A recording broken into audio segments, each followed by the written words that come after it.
સ્પર્ધાત્મક પરીક્ષાઓમાં ગુજરાતી સાહિત્યના પૂછાયેલા પ્રશ્નો જે છેલ્લા 10 વર્ષની વિવિધ પરીક્ષાઓમાં પૂછાય છે અને વારંવાર આ પ્રશ્નો દરેક પરીક્ષાઓમાં પૂછાતા હોય છે. તો હવે જોઈએ પહેલો પ્રશ્ન. અગ્નિકુંડમાં ઉગેલું ગુલાબ પુસ્તકના લેખક કોણ છે? તો તેનો જવાબ આવે છે નારાયણભાઈ દેસાઈ. ત્યાર પછી બીજો પ્રશ્ન છે, હું માનવી માનવ થાવતો ઘણું. આ પંક્તિ કયા કવિની રહેલી છે? તો તે છે કવિ સુંદરમની રહેલી છે. મિત્રો, આ પ્રશ્ન મદદનીશ ચેરિટી કમિશનર 2003માં આ બંને પ્રશ્નો પૂછાયેલા હતા. ત્યાર પછી ત્રીજો પ્રશ્ન જોઈએ તો, જનનીની જોડ સખી નહીં જડે રે લોલ. આ પંક્તિ કોની રચેલી છે? તો તેનો જવાબ આવે છે આ પંક્તિ કવિ બોટાદકર દ્વારા રચવામાં આવેલી હતી. ત્યાર પછી ચોથો પ્રશ્ન, કયો લોકનાટ્યનો પ્રકાર નથી? તો તે છે એકાંકી. ત્યાર પછી આપણે જોઈએ તો પાંચમો પ્રશ્ન છે, ગુજરાતમાં શ્રેષ્ઠ કવિ નાનાલાલ શેની માટે પ્રખ્યાત છે? તો મિત્રો, આ કવિ નાનાલાલ ડોલન શૈલીની રચના માટે ખૂબ જ પ્રખ્યાત રહેલા છે. ત્યાર પછી છઠ્ઠો પ્રશ્ન, કલમને ખોળે શું છે? આ વિધાન કોનું છે? તો કલમને ખોળે છું આ વિધાન એ નર્મદનું રહેલું છે. ત્યાર પછી સાતમો પ્રશ્ન, બાળકોની મૂછાળીમાં કોને માટે વપરાયેલ છે? તો તેનો જવાબ આવે છે તે ગીજુભાઈ વધેગા માટે બાળકોની મૂછાળીમાં તરીકે શબ્દ ઉપયોગ કરેલો છે. ત્યાર પછી આઠમો પ્રશ્ન, મળતા મળી ગઈ મોંઘેરી ગુજરાત, ગુજરાત મોરી મોરી રે. આ કાવ્યપંક્તિના સર્જક કવિનું નામ શું છે? તો આ કવિ છે ઉમાશંકર જોશી. નવમો પ્રશ્ન, સ્વર્ગીય કનૈયાલાલ માણેકલાલ મુનશી સ્થાપિત ભારતીય સંસ્કૃતિ, ધર્મ, વિદ્યા, ઇતિહાસ અને સાહિત્ય સંશોધન, સંવર્ધન અને સંગોપન કરતી સંસ્થાનું નામ શું છે? તો તે સંસ્થાનું નામ છે ભારતીય વિદ્યા ભવન. ત્યાર પછી 10મો પ્રશ્ન છે, કયા ગુજરાતી લેખકનું તખલ્લુસ દ્વિરેફ રહેલું છે? તો તે છે રામનારાયણ પાઠકનું જે તખલ્લુસ છે તે દ્વિરેફ રહેલું છે. ત્યાર પછી 11મો પ્રશ્ન, રણજીતરામ સુવર્ણચંદ્રક કોણ એનાયત કરે છે? તો તેનો જવાબ આવે છે ગુજરાતી સાહિત્ય સભા દ્વારા રણજીતરામ સુવર્ણચંદ્રક એનાયત કરવામાં આવે છે. ત્યાર પછી 12મો પ્રશ્ન, સવાઈ ગુજરાત કહે છે તો હિમાલય એટલે અવધૂતની પથારી અને મુક્ષુકોનું પિયર. તો આ કોનું વાક્ય રહેલું છે? તો આ છે કાકા સાહેબ કાલેલકરનું વાક્ય રહેલું છે. ત્યાર પછી 13મો પ્રશ્ન, જ્યાં જ્યાં નજર મારી ઠરે યાદ ભરી ત્યાં આપની. એ પંક્તિ કોની છે? તો આ પંક્તિ છે કવિ કલાપીની. ત્યાર પછી 14મો પ્રશ્ન, ગુજરાતનો નાથ નવલકથાના લેખક કોણ છે? તો ગુજરાતનો નાથ નવલકથાના લેખક છે કનૈયાલાલ મુનશી. ત્યાર પછી 15મો પ્રશ્ન, બાળ કેળવણીની મૂછાળીમાં કોણ કહેવાતું? તો બાળ કેળવણી મૂછાળીમાં તે ગીજુભાઈ બધેગાને કહેવામાં આવતું હતું.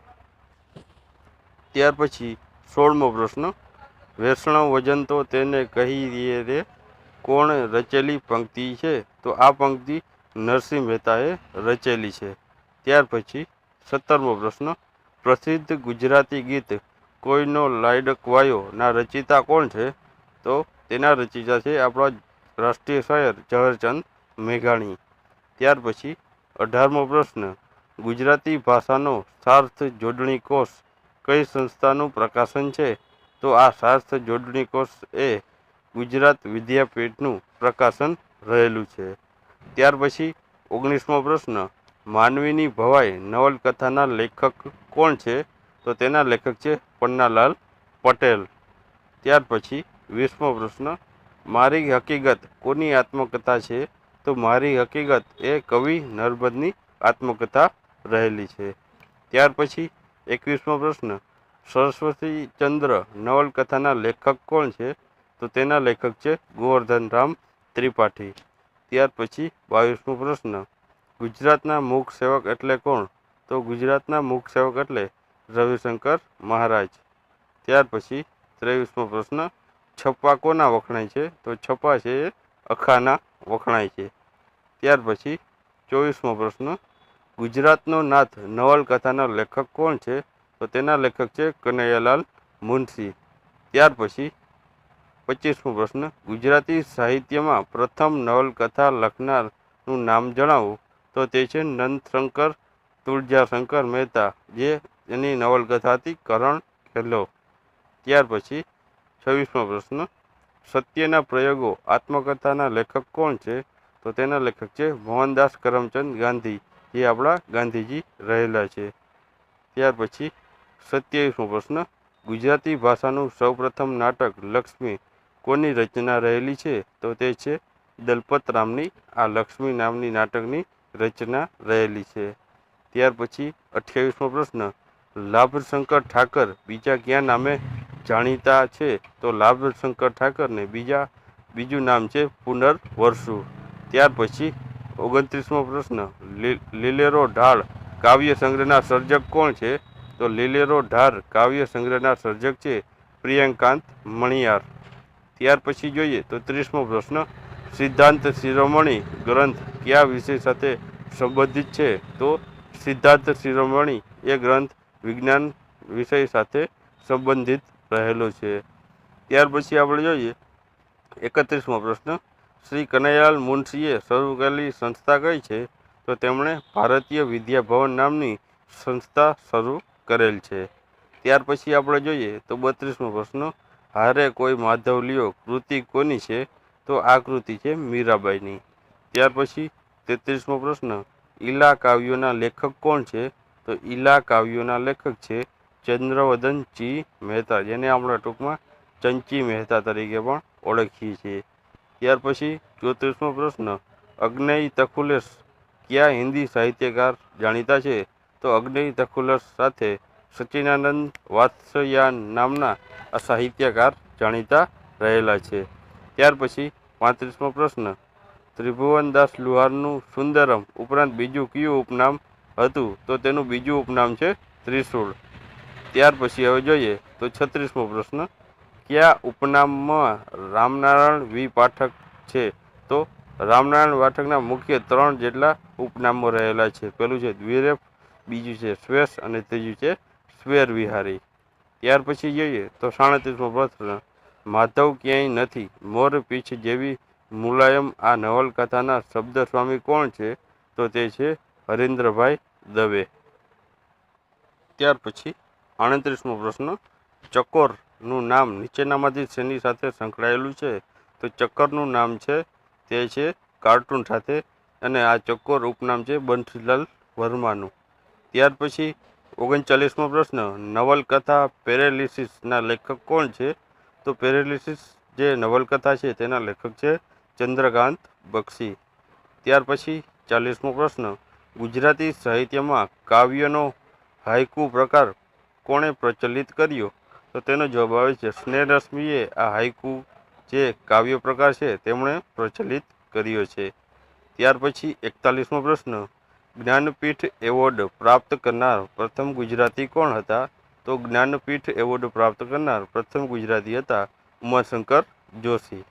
ત્યાર પછી 42મો પ્રશ્ન, કયા જાણીતા ગુજરાતી કવિ અને સાહિત્યકારનું તખલ્લુસ વાસુકી રહેલું છે? તો તેનો જવાબ આવે છે ઉમાશંકર જોશીનું તખલ્લુસ વાસુકી રહેલું છે. ત્યાર પછી 43મો પ્રશ્ન, પ્રિયદર્શી કોનું ઉપનામ રહેલું છે? તો પ્રિયદર્શી ઉપનામ મધુસૂદન પારેખનું એ ઉપનામ રહેલું છે. ત્યાર પછી 44મો પ્રશ્ન, પેરેલિસિસ નવલકથા કયા લેખકની છે? તો પેરેલિસિસ નવલકથા એ ચંદ્રકાંત બક્ષીની આ નવલકથા રહેલી છે.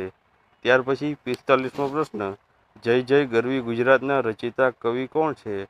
તો જય જય ગરવી ગુજરાતના રચિતા કવિ છે નર્મદ. ત્યાર પછી 46મો પ્રશ્ન, લીલુડી ધરતી નવલકથાના લેખક કોણ છે? તો તે છે ચુનીલાલ મડિયા દ્વારા આ લીલુડી ધરતી નામની નવલકથા જે લેખક રહેલા છે.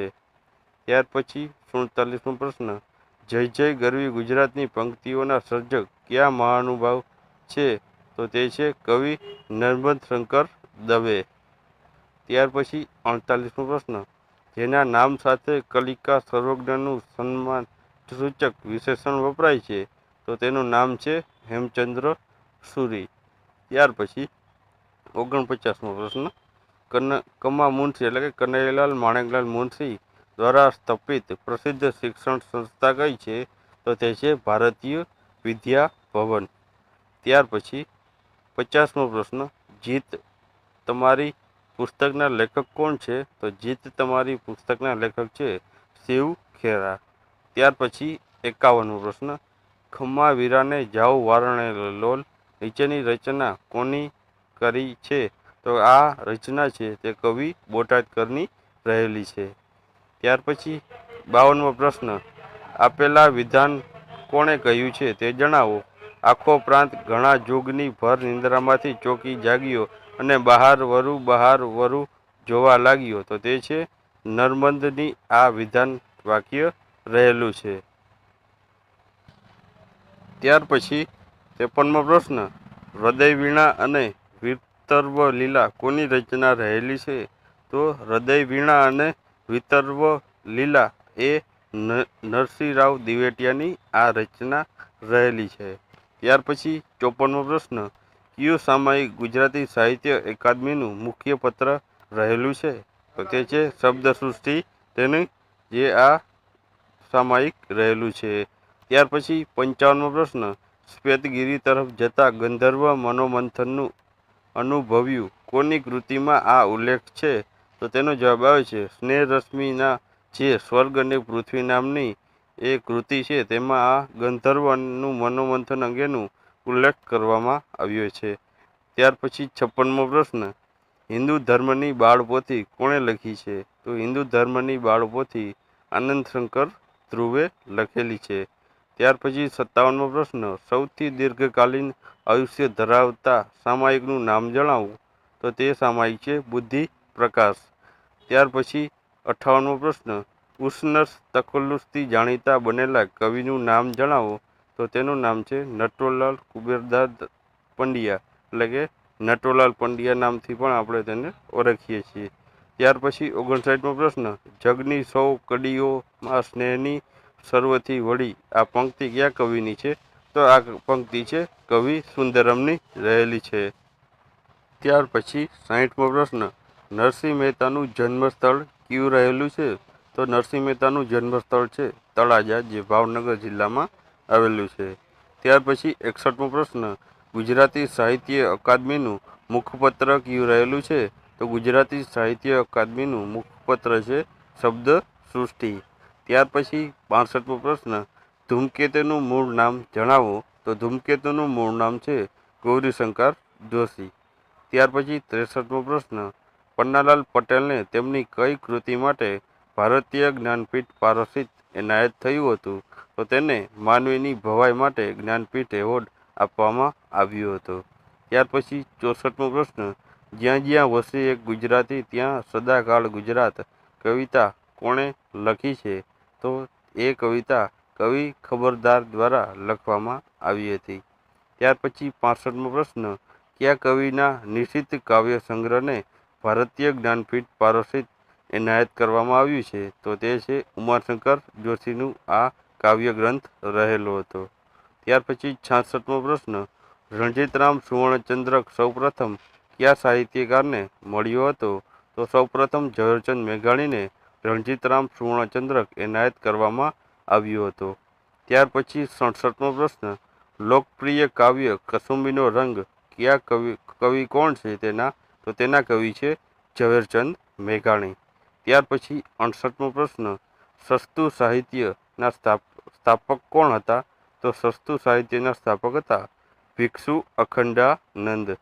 ત્યાર પછી 69મો પ્રશ્ન, કઈ સંસ્થા ભાષા સાહિત્ય પ્રત્યે અભિરુચિ જાગે એ માટે આસ્વાદ, સંસ્કાર અને દીક્ષા પરીક્ષાઓ યોજે છે? તો તેનું નામ છે ગુજરાતી પરિષદ દ્વારા આ બધી જ પરીક્ષાઓનું આયોજન કરવામાં આવે છે. ત્યાર પછી 70મો પ્રશ્ન, ગાંધીજીએ કોને સવાઈ ગુજરાત કહીને નવાજ્યા હતા? તો તેમણે કાકા સાહેબ કાલેલકરને સવાઈ ગુજરાત કહ્યા હતા. ત્યાર પછી 71મો પ્રશ્ન, સોક્રેટિસ નામની નવલકથાના સર્જક કોણ છે? તો તેના સર્જક છે દર્શક. ત્યાર પછી 72મો પ્રશ્ન, જગની 100 કડીઓમાં સ્નેહની સર્વથી વળી પંક્તિ કોણે લખેલી છે? તો તે પંક્તિ સુંદરમે લખેલી છે. ત્યાર પછી 73મો પ્રશ્ન, હા પસ્તાવો વિપુલ જળનું સ્વર્ગથી ઉતર્યું છે. તો આ પંક્તિ કયા કવિની છે? તો આ પંક્તિ કવિ કલાપીની રહેલી છે. ત્યાર પછી 74મો પ્રશ્ન, સરસ્વતી ચંદ્રના રચિતા કોણ છે? તો સરસ્વતી ચંદ્ર એ ગોવર્ધનરામ ત્રિપાઠી દ્વારા તેની રચના કરવામાં આવી હતી. ત્યાર પછી 75મો પ્રશ્ન, સફારી કયા વિષયનું પાક્ષિક છે? તો સફારી એ વિજ્ઞાન વિષયનું પાક્ષિક રહેલું છે. દૈનિક પત્રમાં વિચારોના વૃંદાવનમાં આ કોલમ લખનાર લેખક કોણ છે? તો તે લેખક છે ગુણવંત શાહ. ત્યાર પછી 77મો પ્રશ્ન, 6 અક્ષરનું નામ કાવ્ય સંગ્રહ કયા કવિનો છે? તો તે છે રમેશભાઈ પારેખનો આ કાવ્ય સંગ્રહ રહેલો છે. ત્યાર પછી ગુજરાતની અસ્મિતા શબ્દ પ્રણેતા કોણ હતા? તો ગુજરાતની અસ્મિતા નામના શબ્દના પ્રણેતા હતા કનૈયાલાલ મુનશી. ત્યાર પછી 79મો પ્રશ્ન, જનેરીની જોડ સખી નહીં જડે રે લોલ ના રચિતા કોણ છે? તો તેના રચિતા છે કવિ બોટાદકર. ત્યાર પછી 80મો પ્રશ્ન, ગુજરાતી સાહિત્ય અકાદમીનું મુખપત્ર કયું રહેલું છે? તો તેનું મુખપત્ર રહેલું છે શબ્દ સૃષ્ટિ. ત્યાર પછી 81મો પ્રશ્ન, નિશાન ચૂક માફ નહીં માફ નીચું નિશાન પંક્તિ કોણે લખી છે? તો આ પંક્તિ પ્રખ્યાત પંક્તિ બક ઠાકોર દ્વારા લખવામાં આવેલી છે. ત્યાર પછી 82મો પ્રશ્ન, સુરસિંહ તખ્તસિંહજી ગોહિલનું ઉપનામ જણાવો. તો તેનું ઉપનામ છે કવિ કલાપી. ત્યાર પછી 83મો પ્રશ્ન, થોડા આંસુ થોડા ફૂલ કોની આત્મકથા રહેલી છે? તો તે આત્મકથા છે જયશંકર સુંદરીની આત્મકથા રહેલી છે. ત્યાર પછી 84મો પ્રશ્ન, ઉમાશંકર જોશીનું કયું સામાયિક સાહિત્ય ક્ષેત્રે અજોડ ગણાય છે? તો ઉમાશંકર જોશીનું સંસ્કૃતિ નામનું સામાયિક સાહિત્ય ક્ષેત્રે અજોડ ગણાય છે. ત્યાર પછી 85મો પ્રશ્ન, કઈ સંસ્થા દ્વારા રણજીતરામ સુવર્ણચંદ્રક આપવામાં આવે છે? તો તે છે ગુજરાતી સાહિત્ય સભા દ્વારા આ રણજીતરામ સુવર્ણચંદ્રક અપાય છે. ત્યાર પછી 86મો પ્રશ્ન, નીચેનામાંથી કયું પુસ્તક વિનોદ ભટ્ટે લખ્યું છે? તો તે છે એવો રે અમે એવા રે એવું નામનું પુસ્તક વિનોદ ભટ્ટ દ્વારા લખવામાં આવ્યું છે. ત્યાર પછી 87મો પ્રશ્ન, આદિકવિ તરીકે કોણ જાણીતું છે? તો આદિકવિ તરીકે નરસિંહ મહેતા જાણીતા છે. ત્યાર પછી 88મો પ્રશ્ન, પન્નાલાલ પટેલની કઈ કૃતિ માટે જ્ઞાનપીઠ એવોર્ડ મળ્યો હતો? તો તેમની માનવીની ભવાઈ નામની કૃતિ માટે તેમને જ્ઞાનપીઠ એવોર્ડ આપવામાં આવ્યો હતો. ત્યાર પછી 89મો પ્રશ્ન, જ્યાં સુધી ગુજરાતની ભાષાને ગૌરવ નહીં મળે ત્યાં સુધી પાઘડી નહીં પહેરું આવી પ્રતિજ્ઞા કોણે લીધી હતી? તો આવી પ્રતિજ્ઞા પ્રેમાનંદે લીધી હતી. ત્યાર પછી 90મો પ્રશ્ન, લાભશંકર ઠાકરનું ઉપનામ શું છે? તો લાભશંકર ઠાકરનું ઉપનામ છે પુનર્વસુ. ત્યાર પછી 91મો પ્રશ્ન, નળાખિયાની રચના કોણે કરી હતી?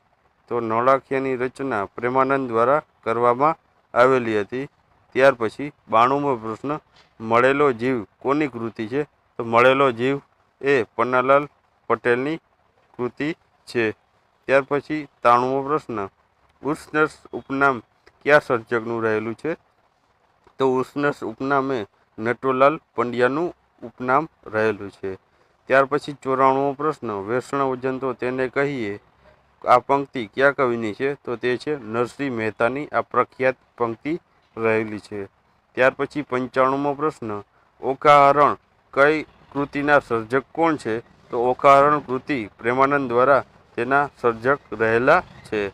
ત્યાર પછી 96મો પ્રશ્ન, તિલક કરતા 53 થયા જળ માપવાના નાકા ગયા આ પ્રસિદ્ધ પંક્તિના કવિ કોણ છે? તો તેના કવિ છે અખો. ત્યાર પછી 97મો પ્રશ્ન, જય જય ગરવી ગુજરાત દીપે અરુણ પ્રભાત આ પંક્તિ કોની છે? તો આ પંક્તિ છે નર્મદની. ત્યાર પછી 98મો પ્રશ્ન, ગુજરાતી સાહિત્યકાર નાનાલાલનું તખલ્લુસ શું છે? તો નાનાલાલનું તખલ્લુસ છે પ્રેમ ભક્તિ. ત્યાર પછી 99મો પ્રશ્ન, ગુજરાતી સાહિત્યની પ્રથમ આત્મકથા કઈ છે? તો પ્રથમ આત્મકથા છે મારી હકીકત. ત્યાર પછી 100મો પ્રશ્ન, જ્યાં જ્યાં વસે ગુજરાતી ત્યાં સદાકાળ ગુજરાત. આ પંક્તિ કોની છે? તો આ પંક્તિ છે કવિ ખબરદારની. તો મિત્રો, આજના વિડીયોમાં મહત્ત્વના 100 પ્રશ્ન આપણે જોયા છે. આ પ્રશ્ન જો તમને પસંદ પડ્યા હોય તો વિડીયોને જરૂરથી લાઇક કરી દેજો, વિડીયોને જરૂરથી શેર કરી દેજો અને અમારી યુટ્યુબ ચેનલને સબસ્ક્રાઈબ કરવાનું ભૂલતા નહીં.